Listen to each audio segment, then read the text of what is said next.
Poquito más de las 5 de la tarde en Mendoza. Tenemos contacto con el colega Juan Carlos Monedero.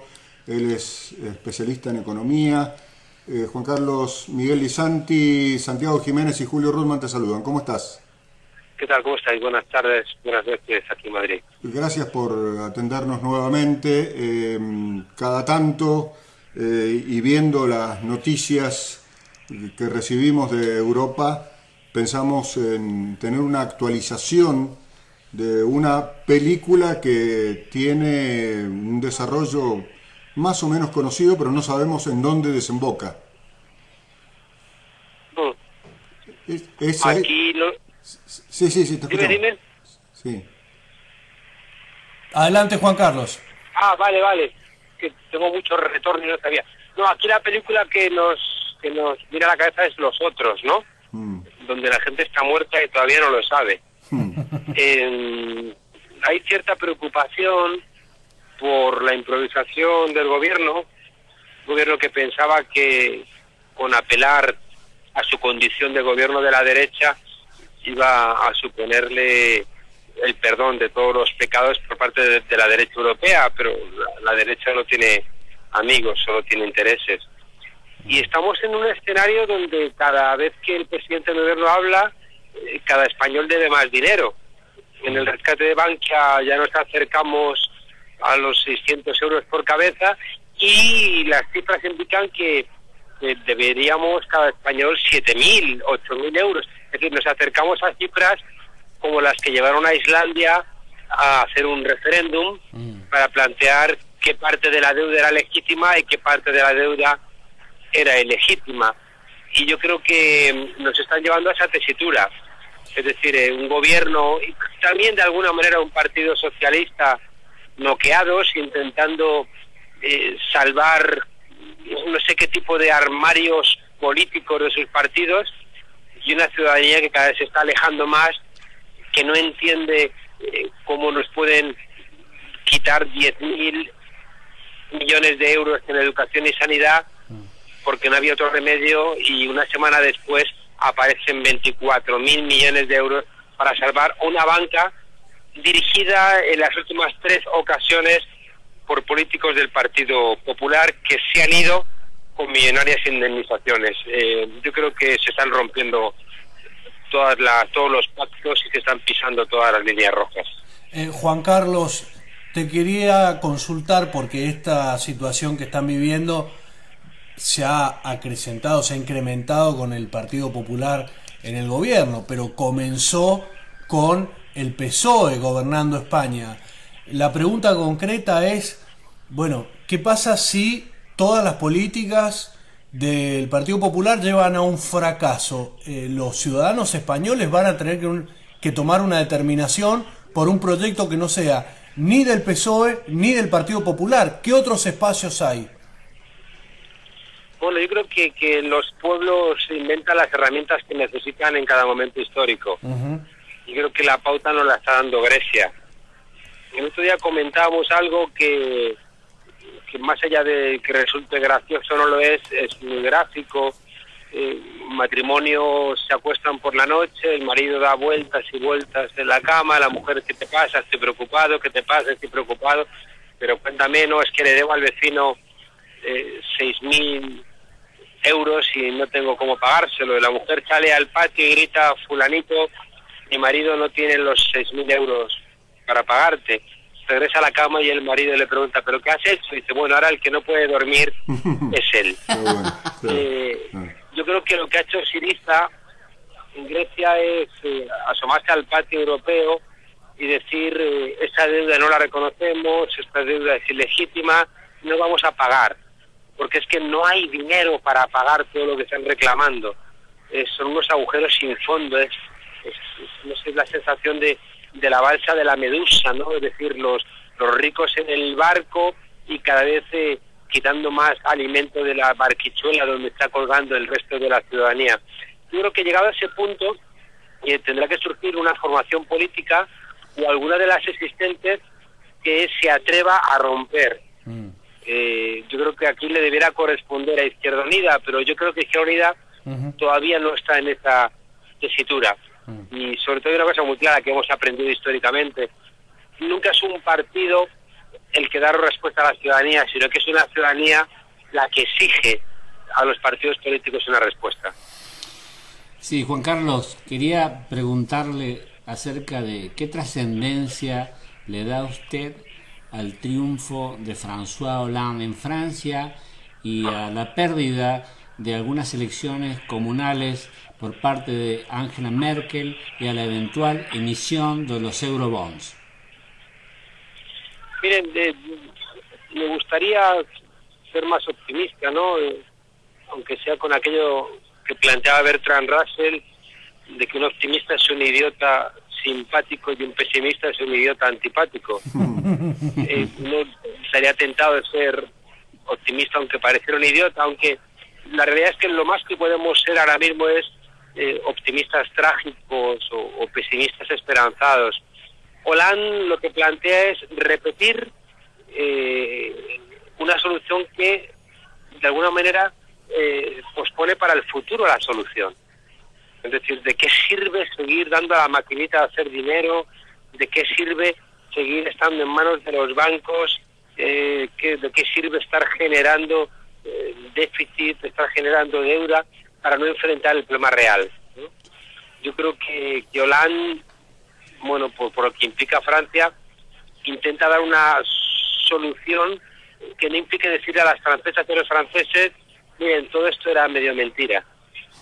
Y yo no lo veo. Pues sinceramente me gustaría pensar que los eurobonos o algún tipo de deuda pública generada de una nueva fiscalidad europea podría solventar los problemas, pero es que no lo veo porque la cifra es espectacular. Es decir, o se rompe realmente con el sistema financiero, se obliga también a Estados Unidos, se obliga a crear un nuevo Bretton Woods, ¿no? Donde realmente discutamos cuáles son las bases financieras del mundo. Y por favor, algo que me pone muy nervioso: hemos dejado de hablar del cambio climático, hemos dejado de hablar de las conclusiones del panel de expertos de Naciones Unidas sobre el cambio climático, que estaba planteando que o en 2020 reducimos a la mitad las emisiones de CO2 o la catástrofe está servida, ¿no? Entonces hay una crisis de civilización. Cuando les tocó a ustedes no pasó nada, no había problemas en el mundo de que una parte importante de la ciudadanía latinoamericana, bueno, pues se fuera por el sumidero. Pues ahora le toca a Europa y estamos en la tesitura de ustedes: nos vamos por el sumidero una buena parte de Europa, o reaccionamos, pero no para solventar nuestro problema concreto, sino para entender que las sucesivas crisis del sistema van estrechando el abanico y hay que dar una respuesta que es integral. O sea, esto no es ni el G7, ni el G20, ni el G77. Es un problema del G193. Juan Carlos, mencionaste como al pasar, y esto casi simbólico, el fenómeno de Islandia. Islandia es un país chico, muy chico comparado con cualquiera de los países europeos, y no me refiero solamente a kilómetros cuadrados. ¿Cómo vive la ciudadanía europea o española en particular? ¿Conoce el fenómeno de Islandia? Los medios de comunicación dominantes, por lo menos en la Argentina, tratan de ocultarlo lo más posible. ¿Cómo es ahí? Sí, Islandia es el ejemplo que todos planteamos, y que es verdad que ni los medios ni los grandes partidos se hacen eco. ¿Cómo se van a hacer eco, no? ¿Cómo van a asumir ellos que hay que someter no los bancos en la auditoría, sino a la deuda, a la propia deuda? Claro. ¿No? ¿Cómo plantear que vamos a seguir responsabilidades? Fíjense ustedes que este agujero que implica duplicar las cifras de recorte de sanidad y educación pública no le llevan al presidente de España, Rajoy, a reclamar ningún tipo de responsabilidad a estos presidentes de Bankia que han generado este agujero, ¿no? O sea, hay una puerta giratoria entre la política y la empresa y los bancos que hace que no podemos esperar ningún tipo de justicia de ellos, y tampoco de un sistema judicial que está al servicio también de esta cleptocracia partidista. Claro, entonces en el caso de Islandia juzgan al primer ministro, quizá luego sin mucho éxito, ¿no? Pero lo sientan en el banquillo, someten a referéndum, hacen una constitución desde abajo, generan procesos de conciencia. No puede ponerse en discusión, igual que tampoco vale ninguno de los ejemplos de América Latina. Es decir, todos los intentos que ustedes pusieron en marcha de distanciarse de los centros tóxicos mundiales, pues aquí ni se menciona ni se conoce. Aquí se sigue planteando que los gobiernos de Cristina Fernández, de Chávez, de Evo, son gobiernos populistas, ¿no? Aquí no somos populistas, pero nos tenemos que enterar de la economía de nuestro país por las declaraciones que da el ministro español de Economía en Alemania, ¿no? Por eso, nosotros no somos un país populista.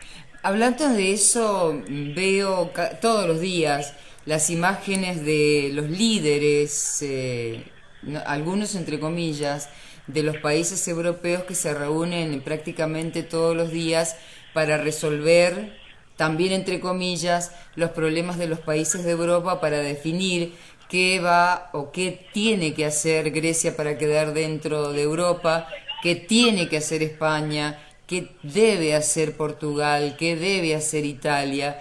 Y se me ocurre que es como un juego para ellos, porque uno ve los grandes autos, el gran boato que implica la reunión de los primeros líderes, y en realidad me parece que no están hablando, en realidad no da absoluta convicción de que no están hablando de personas, están hablando de un sistema, están hablando de los bancos, están hablando de la moneda, están hablando de los bonos. ¿Qué imagen tiene el pueblo español, si usted me puede responder esta palabra, respecto de estos tipos y estas tipas que siguen reuniéndose, no sé para qué? Estos tíos y estas tías. Perdón. Lo decía el presidente Chávez, ¿no? Que los dirigentes de cumbre en cumbre y los pueblos de valle en valle. En las encuestas del Centro de Investigaciones Sociológicas, los políticos se van acercando a la valoración social de las prostitutas, con lo cual, lejos de ser una broma, genera una deslegitimación radical de las instituciones, ¿no? Igual ocurre con los jueces, con esta monarquía que tenemos, ¿no? Que tiene un discurso, pero luego una práctica alejada de ese compromiso con los problemas que tiene nuestro país, ¿no? Y que fue silbada en el partido... Fue abucheada, sí. Abucheada en el partido de la Claro. Copa del Rey. Sí. Claro. Yo creo que España está a la espera del surgimiento de nuevos liderazgos. Y por eso hemos venido hablando con ustedes desde hace un año de la importancia del 15M, que era un movimiento que no es que iba no iba a desaparecer, ¿no? Que podía de alguna manera sumergirse, pero que iba otra vez a emerger, y está generando un magma de donde van a surgir nuevos liderazgos, ¿no? Con un nuevo sentido común.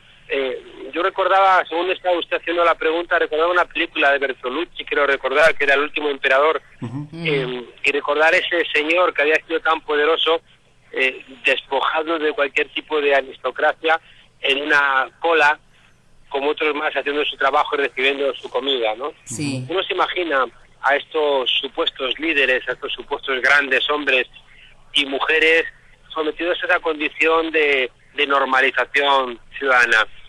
A mí me parece una sinvergüenza la señora Lagarde, la presidenta del Fondo Monetario Internacional, cuando el día que sabemos que tiene sanciones de su sueldo millonario, dice que los griegos no pagan impuestos, ¿no?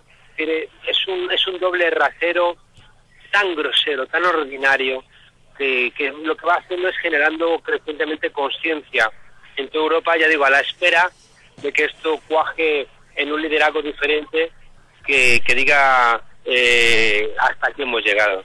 Juan Carlos, esta situación, vos mencionabas recién la monarquía, esta situación ha hecho que vuelvan a efervecer o que se incremente el sentimiento de separación de algunas regiones de España.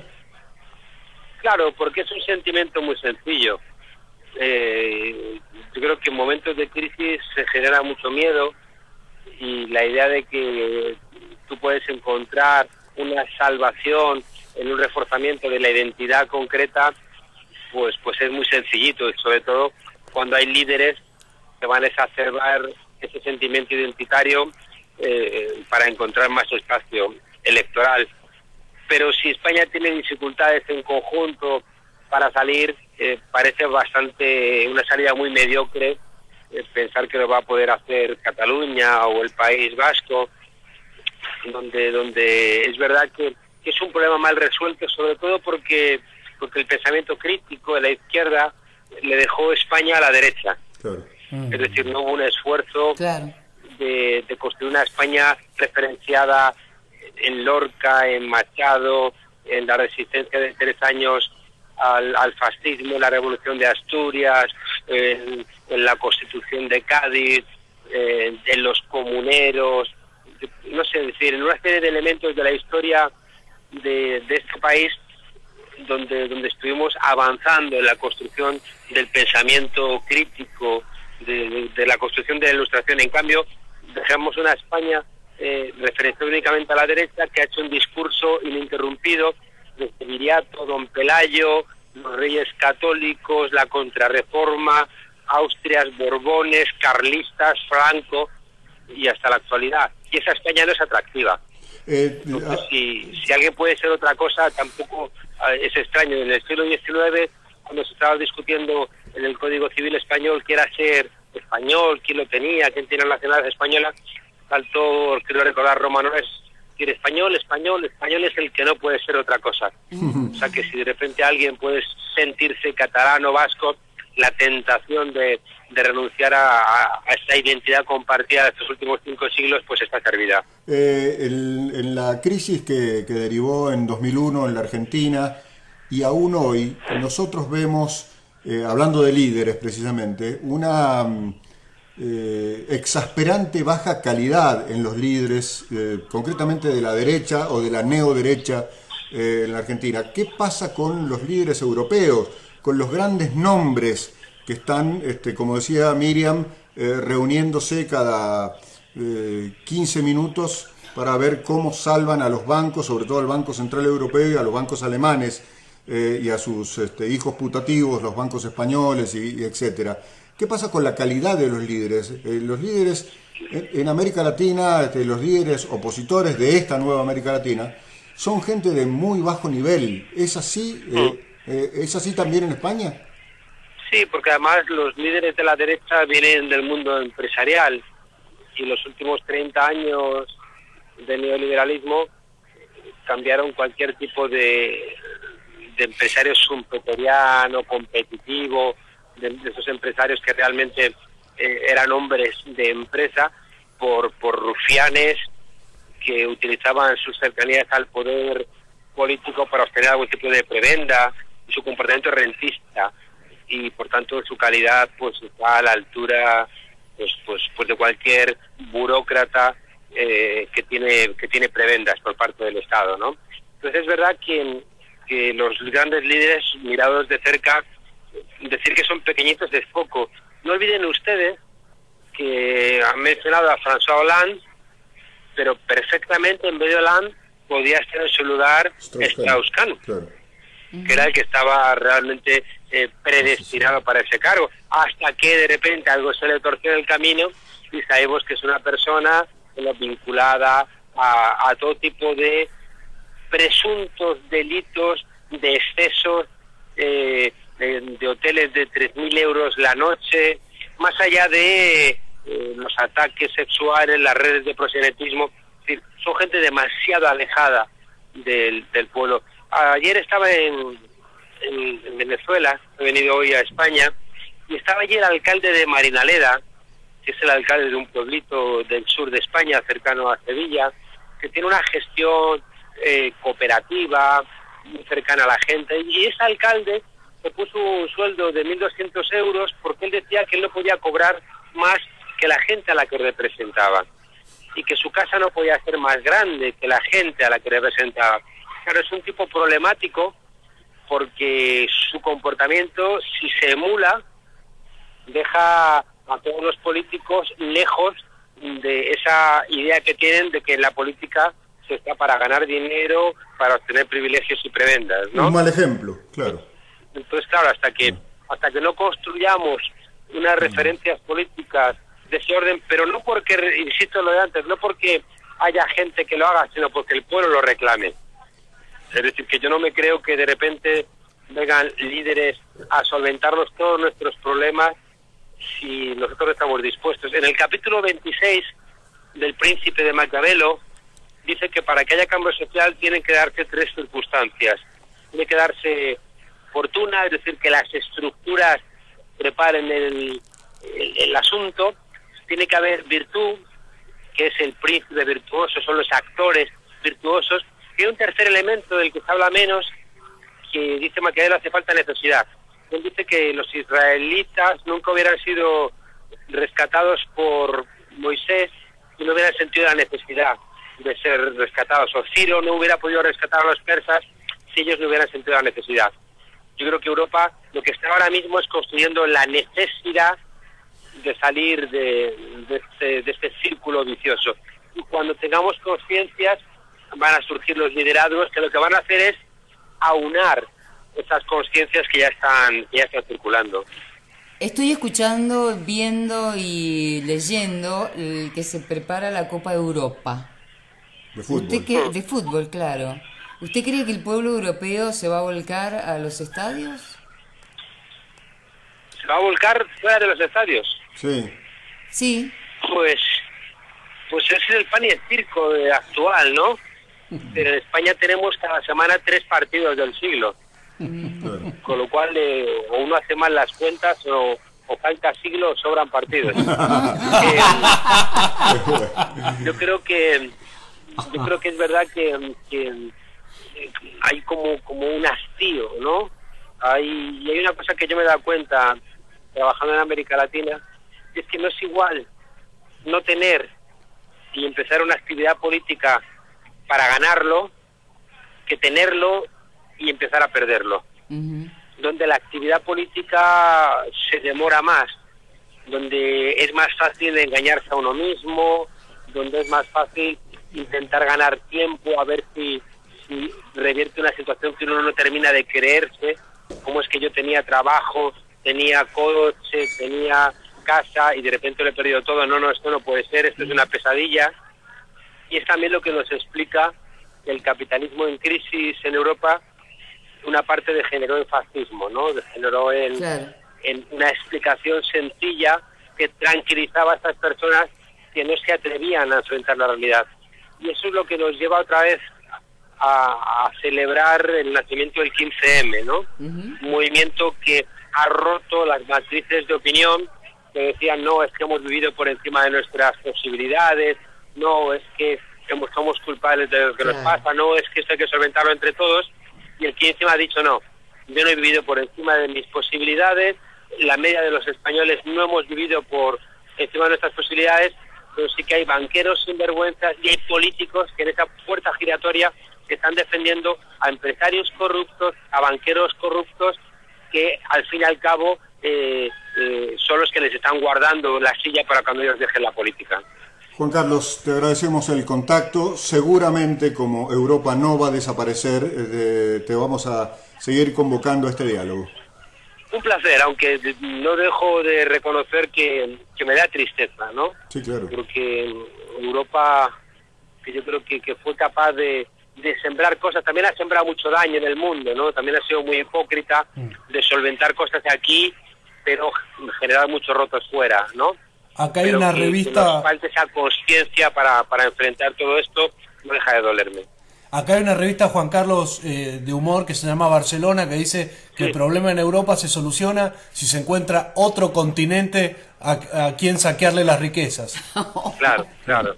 Lo cual es terrible, Es terrible. Que nuestra conciencia venga solamente porque nuestras clases dirigentes políticas y económicas ya no tienen naturaleza a la que explotar, ya no tienen un sur al que generarle un problema como el de la deuda externa y que por tanto tengan que venir a casa a explotarnos y de repente digamos, ahí va, ahora nos toca a nosotros, ¿no?